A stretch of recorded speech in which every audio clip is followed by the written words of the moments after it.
Hi guys, I wanted to make this video to show you guys my personal EMP setup. This setup was inspired by Dr. Bradley's steel trash can EMP setup. And I was really impressed by his video that he had. Not because he spouted off facts or about EMP or anything like that, but without any results, but because he tested his setup with scientific equipment and that we could all see the results of it. And when in his video he used a signal generator and a spectrum analyzer to show that the steel trash can is indeed deflecting a reasonable amount of radio frequency, or RF. There are an overwhelming amount of ideas out there of what works, but very little videos showing that any of these ideas actually work. It's no knock to anyone else, but I'm a visual learner, and I usually take people's advice, and input is important, but with a grain of salt. Results that I can see with my own eyes speak more to me than someone with a bunch of facts or with their own ideas. For me personally, why I'm interested in learning facts about EMP, and I like to learn more about it, what is basically of utmost concern to me is not the facts about EMP, but what works protecting against it. All the facts in the world mean nothing to me if I cannot protect against it. So I'm interested in what works and what is practical and reasonable. And I think this topic and getting reasonable, adequate protection is very important in this day and age.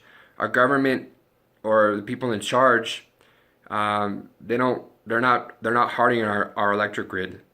And each year we seem to be moving towards global conflict. A conflict in which multiple potential adversaries have shown that an EMP strike or an electrical grid takedown isn't an option. If either of these two things were to happen, this could cause more death and suffering with the whole country than a nuclear strike, which would be limited to one geographic area. Both would be terrible, but one affects everybody. And hopefully neither of these happen, and this whole topic, this whole prepping area it'll just remain a hobby. So in light of that, I wanted to make this video showing my inspired EMP setup, a setup that I believe is very practical and reasonable. This is one of the first videos I posted to YouTube, and perhaps I can make more videos if I get in touch with someone here locally who has some more extensive testing equipment, similar to what Dr. Bradley has. Maybe I can get in touch with Dr. Bradley himself and do some testing with some of the setups that were presented to me on the forums. Regardless, now I want to show you my steel trash can setup. So what you see basically is, it looks really rudimentary. It's a steel trash can. It's something everybody can pick up. I picked this one up, I think on Amazon. I think this was like, I think it was like $18 or something like that, free shipping with Prime. So it's anywhere between like 15 to 18. This is a 10 gallon. This is bigger than what a lot of people may need. It's by Brands. You don't necessarily have to pick up this brand. I don't know if it's any better or any less. The important thing is that it's all steel, and so is the lid off to the left.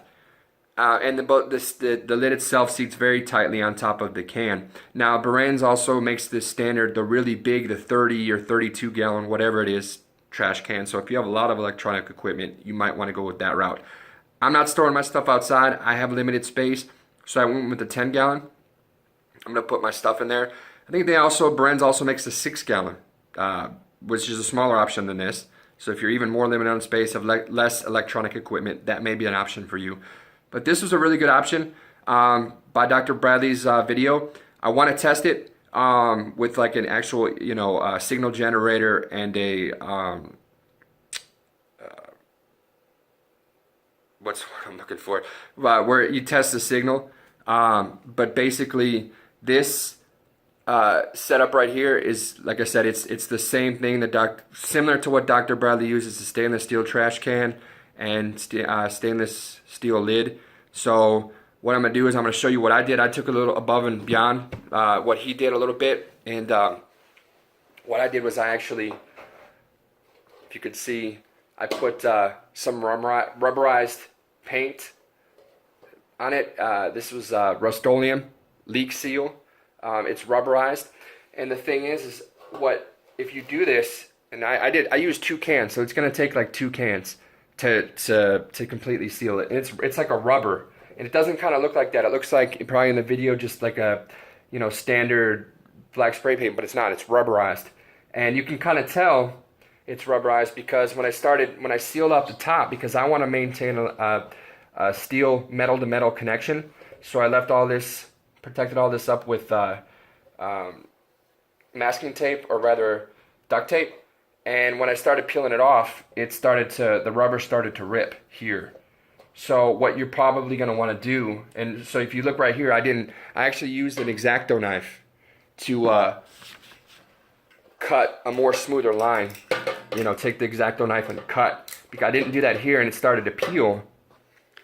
So I actually started like up here. You can see it's a lot smoother cut. The duct tape was removed, but I used the X-Acto knife and I cut. And I did the same thing right here. I left a little bit so you could see.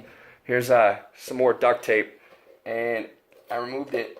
I cut the X-Acto knife. I took the X-Acto knife, you know, and I cut the utility knife, and I cut a line so that when you take this off, it leaves a much smoother surface than this. So that's something you're going to want to keep in mind if you do this. It's going to help protect or make it a smoother edge. But this is actually pretty good, and I'm going to test it with an ohm meter here in a second to show you guys that it actually does resist current. And the same thing with this. This is the outside, you know, and then this is the inside. It's pretty nice. You know, it's all coated on the inside with this rubberized sealant.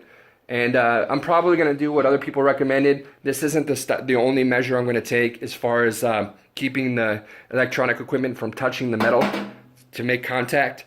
I'm probably also going to use bubble wrap, or like some suggested, you know, cardboard, or, you know, paper. You know, for instance, like this. This was something that came with the shipping container. It's just paper. I may stuff that in there with the electronics, and you know, to keep a seal. But what I wanted to show you guys was basically that it is resisting current. Now, I'm not saying this is going to help resist the EMP damage, or the EMP wavelength, the energy, the radio frequency, because that's going to be a lot of energy. With the, you know, hopefully the can's going to do a lot of it. I'm going to put my stuff in an electronic ESD bag inside of this, and then hopefully that's enough protection. Maybe in the future I can actually test it to see what kind of protection, decibel loss that I'm getting, that the can is actually absorbing, the ESD bags are absorbing. Right now I'm just going off of what Dr. Bradley said, so hopefully that it's enough. But I just wanted to show you guys that this rubber coating actually does resist current. It's not just spray paint. So I'm going to bring up a multimeter. I'm going to show you guys. Here it is. And we're going to change it to ohms. So right now we've got OL, which means basically that there's no current. There's an air gap. There's no conductivity. So when I actually touch the two leads together, well, it would help if they were sealed in. All right, so we got OL. And why is it not working?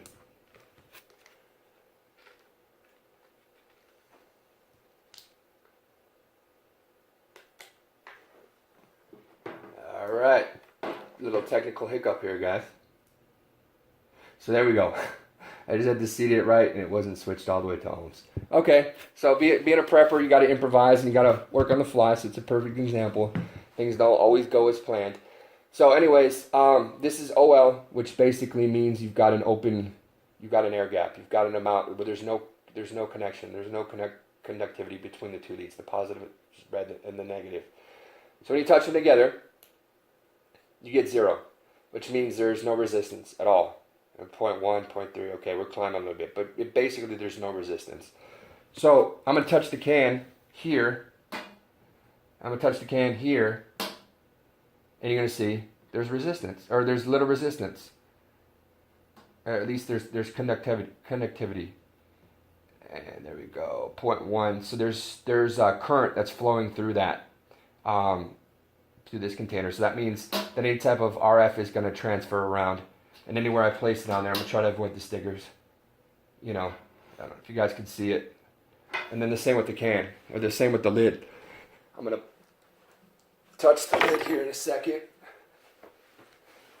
And this lid, it should be the same thing. You got OL, and then put the lid up here so you guys can see it. There we go. Hopefully you guys can see the multimeter on there. there's current. You touch on the sides, there's current. I mean, there's energy that's flowing through there. There's electrical current. So the first test is, but that's okay. I want current to flow around here, and I want current to flow around the can. I don't want current to flow if there's an electronic item touching this. I don't want current to flow from the item touching this to the metal side. So let's see if it does. So we'll set that up again. Touch the two metal. Okay, now I'm going to touch the rubberized coating with the back end or the front end. OL. OL. Touching right here. Anywhere in the can, OL. Touching right here, go up into the spot. OL. So it's not getting any connectivity between the rubberized coating. Alright, let's check out this. The actual can itself. Again, we've got connectivity if we touch the can. But now, what if we touch the can? Alright, try here and here. On the inside. Connectivity. But what about if we touch the black rubberized coating with the can? Nothing. OL. Touch over here. OL. Air gap. Air gap. No matter where I touch it,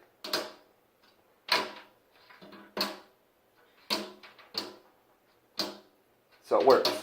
It's resisting, it's a resisting current. So basically, it's doing what I wanted it to do. Now, is that going to help dissipate some electromagnetic energy? Maybe. That's not really why I did it. If it did do that, that's awesome. If I had some testing and ability to test it with an RF generator and an antenna, there we go. Spectrum analyzer. That's the term I was looking for in the beginning.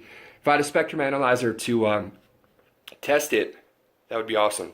But I just wanted to show you guys that using this Rust-Oleum leak seal product, it is resistant to current.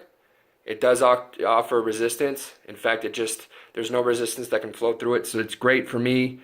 I'm going to use it, like I said, in additional like paper or plastic wrap or something in order to further do that. But I was worried about, say, the plastic wrap moved and the electronic item came out or something, or the electronic item touched it or something, touched the side without, the bubble wrap wasn't in place. I want to have like a coating there to protect the devices, the electronic equipment.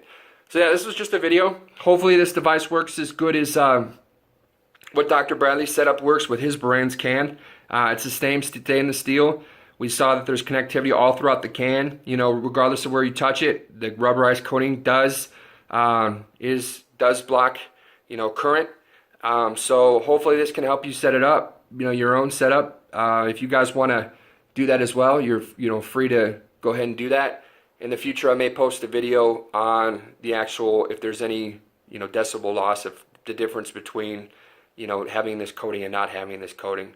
If there's any decibel loss, or if this can is even really 100% as efficient as the bigger can. So I hope you like this video. I may do more videos in the future. Thank you.